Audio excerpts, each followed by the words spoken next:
We're talking about rods and reels. We are, yeah. So these are my workhorses. This Okay. is what makes me look good out on the water. These Waterloo rods are amazing. The salinity and this bait runner are both really lightweight and very strong rods. The Fuji eyes on them, they're really smooth, so whenever you cast, the line goes through them really easily. And then I use spinning reels for my clients, that way they don't backlash as much. If you have an angler that really doesn't know how to cast very well, these are a lifesaver. Absolutely. You remember fishing with me whenever Of we did our little course, trip. right. Sometimes they do get wind knots in them, Yes. and they're a lot easier to take out than the bait casters. These other guys. Okay. So, I don't know that I've these ever are the used spinning these. rods, I and think I've got those under control.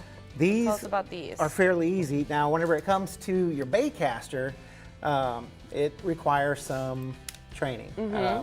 Of course, whenever you cast this, the spool continues to let line out. So if you don't put your thumb on it, the line is gonna, what we call a backlash, Or a bird's nest, right? Bird's nest, exactly.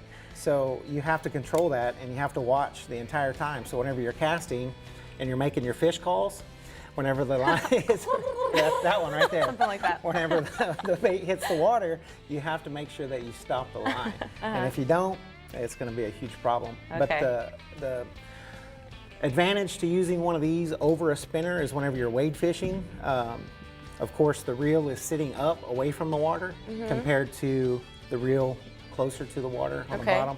And you can cast these a lot easier. Whenever you cast these, you can whip it around real simple. You don't have any problem casting. But these, it's a little more bulkier and you have more Okay, use a little more energy. You sound like Zorro. You're showing off, Captain John. But okay, so you what do you mentioned- recommend for a beginner then? So the beginner, you're going to stick with Start the with salinity. those. Yes, Okay. definitely. This salinity, and it's a lot cheaper than the bait runner. These Okay. bait runners are a little bit more expensive, but they last a long time. This rod right here is actually 4.5 years old. Oh wow, so it's a good It investment. looks brand new, It's in but great condition still, too. Exactly. A lot of clients have used this. You can see that the cork holds up really well, and of course the graphite composite that he uses whenever he builds these, it's very, very sturdy and it holds up in the salt water very well. So, Awesome. salinity, it's a little bit cheaper than this one, but it still has a good backbone on it, still has good sensitivity, and it's easy to cast, and it'll bring in all the big fish that you want. So you're not going to Right. have any problem at all. I can agree with these. They're very lightweight, and that's why I love using them. And I do have a question for you. So for those that are new to fishing, how do these differentiate from rods we use whenever we're offshore or doing a different kind of fishing than when Right. we're out on the bay? So your offshore rods are going to be, of course, a lot heavier. Right. They're going to have to be because, of course, offshore, You're trying to bring in those big boys. offshore, they're Yeah. much bigger than our base species. You know, your trout, your redfish, they don't usually get over 30, 40 inches. They're usually around that. Whenever you're offshore, you can run into a 7, 8 foot shark, no problem. And if you're using one of these rods for that, your rod's not going to do very well. It's just Right. not built for that. So those offshore rods are just bigger, bulkier, and Exactly. you don't have as much sensitivity, but you have a lot more backbone, and you can Sure, just which you'll force need. them in. Right. Yeah. Cool. And back to So. the reels, these are a lot of fun when you're catching a redfish, right? Oh yeah. Can you agree get to with hear- that? Oh yeah, you get to hear that wonderful drag. Exactly. That's the Yeah, sound. Whenever that drag starts to spin, it's a drilling rush, and there's no replacing that at all.